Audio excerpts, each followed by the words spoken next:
people didn't leave because they want to go sin. They left because either they were hurt by someone in the church, they were hurt by something, they had questions that never got answered, or, and there's some that just want to go sin. But you don't know because you didn't ask.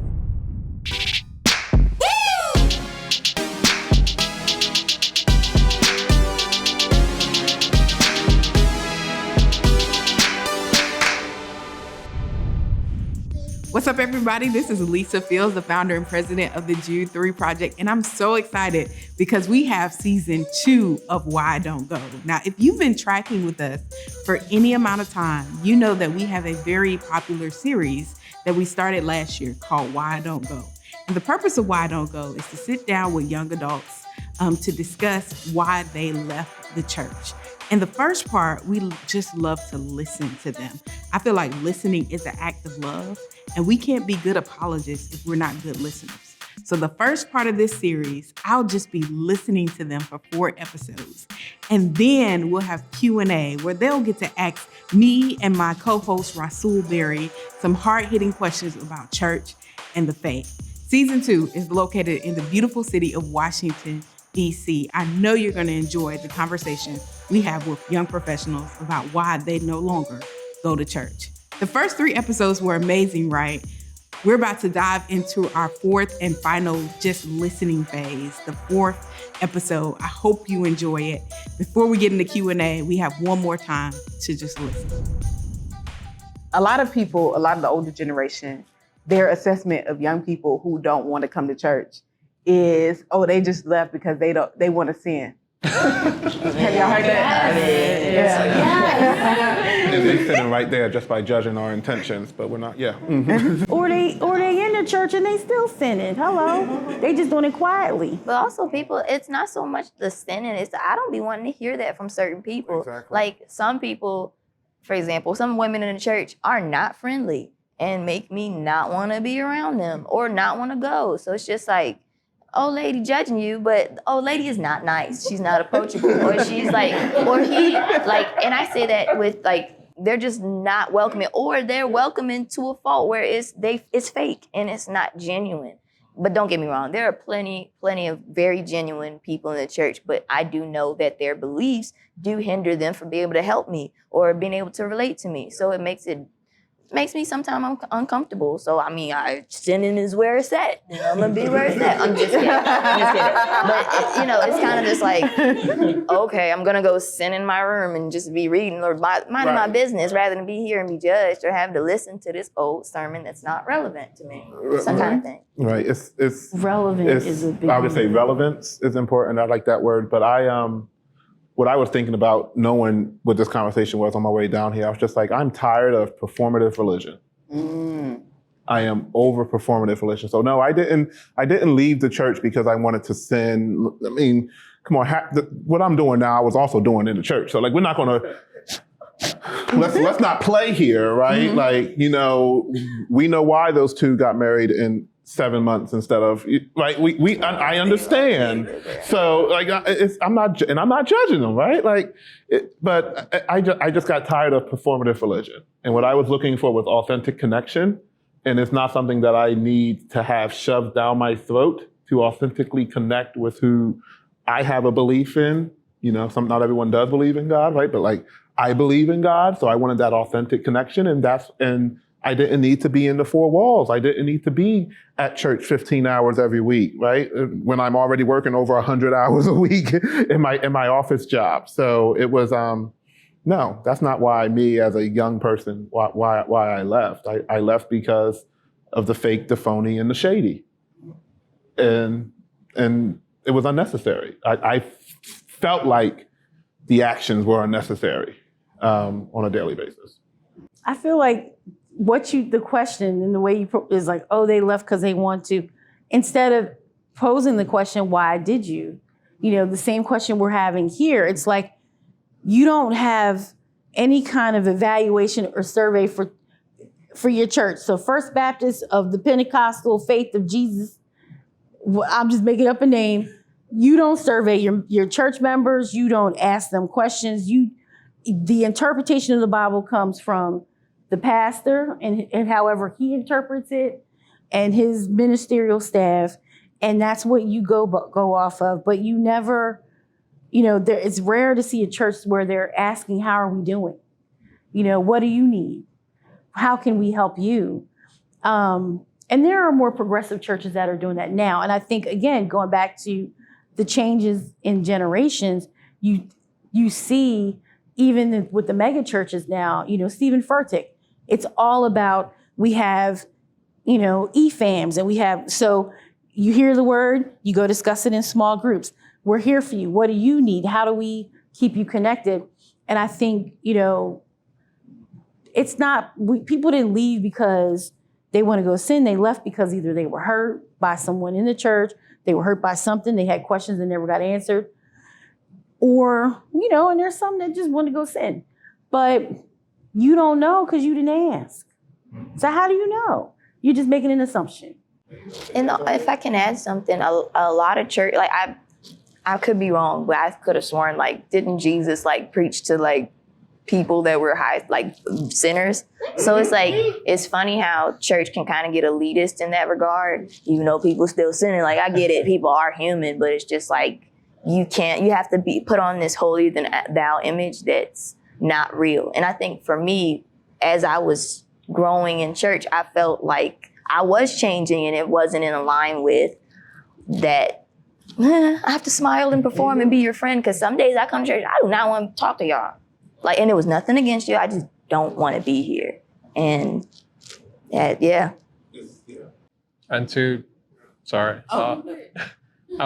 to that, when I hear that they're just going out of sin, there's probably some truth to it, but also behind it, I hear a story of people leaving because they feel like they can't flourish as a human within the church space, and so they have the freedom to explore what it really means to be fully human outside of the church setting. Hanging with sinners, right.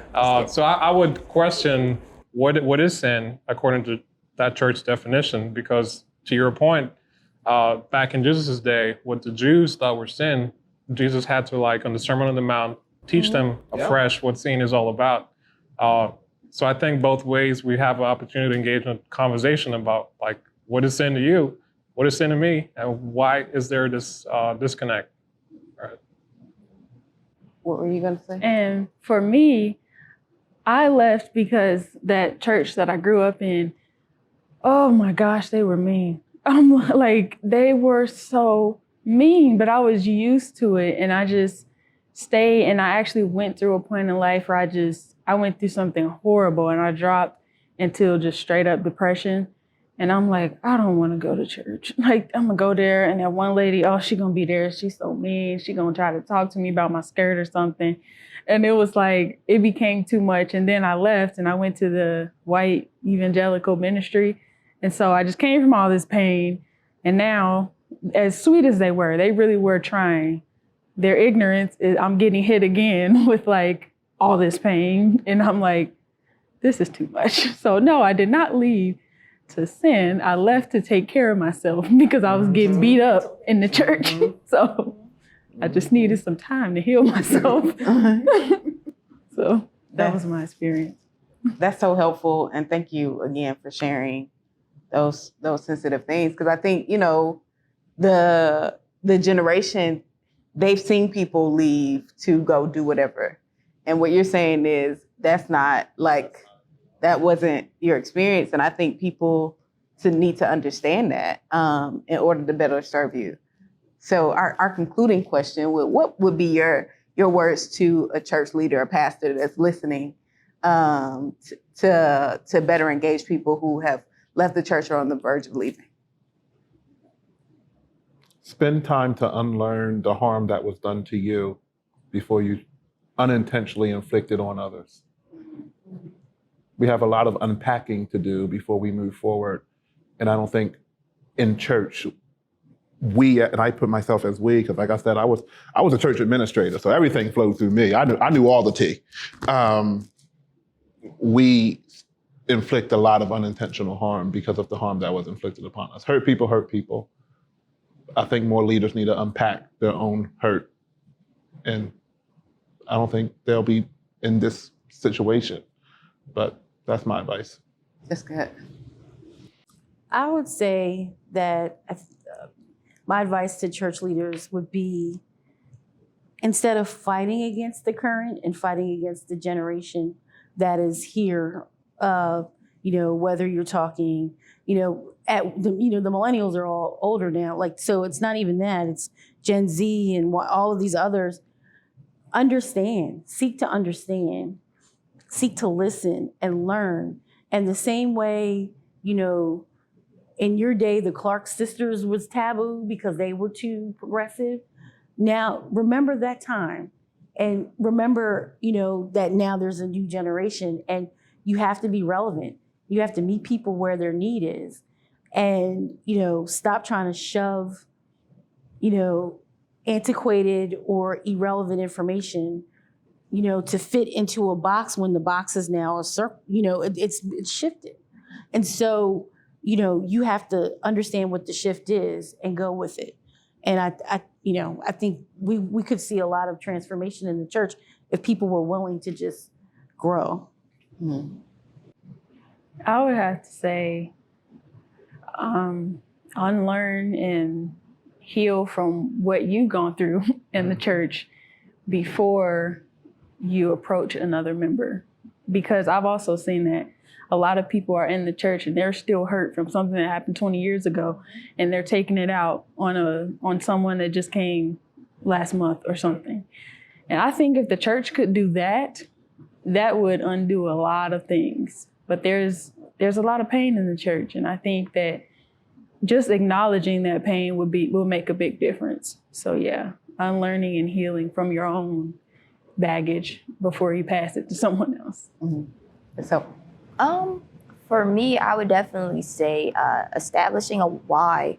I'll be honest, I didn't have terrible church experiences. It just came to a point. It's just like, why? What's the point of me doing this? Like, coming here? Because once my friends were gone, it's just a matter of, I didn't really feel that sense of community, or that I once felt, and I don't want to say sense of community, but I just felt like an individual there in the audience watching, and I wasn't connected anymore. So I guess it's a matter of like, how does the church connect to people again? I mean, because I'm sure I play a part in terms of going to church. So it's like, not saying they have to convince me, but I think it's important to establish a why for not just me, but why are we all here? Because everybody's coming from different walks of life. Everyone has different church experiences. What's the point of us coming together every Sunday? That's my real question. Mm-hmm. Thank you. Dennis? For me, I really don't have any advice for church. I would say just be willing to listen and have dialogue with people that are perceived to be outcasts of the church. So something like this, church reaching out and talking to people that are perceived as non-church goers, and just listen and engage in the conversation. That's all I have to say. Thank you. Thank you. For this. Thank you all. This has been so rich. I feel like I've gained from this conversation. So thank you for sharing. Thank you for being honest and open. I know it's not easy to do, especially on camera. So thank you all. I greatly appreciate it. Thank y'all all for tuning in to our series, Why Don't Go DC Edition Season 2. And I hope you enjoyed it. And I hope that this will be an example for you to do in your own communities, in your own churches. Again, I'm Lisa Fields, the founder and president, and this has been Why Don't Go. God bless. Thank you for listening with me for these first 4 episodes. Stay tuned, because we're going to be answering some of the panelist questions in the next 4 episodes. Dichotomy of sexual orientation, faith in the Black church. Just your opinions on that.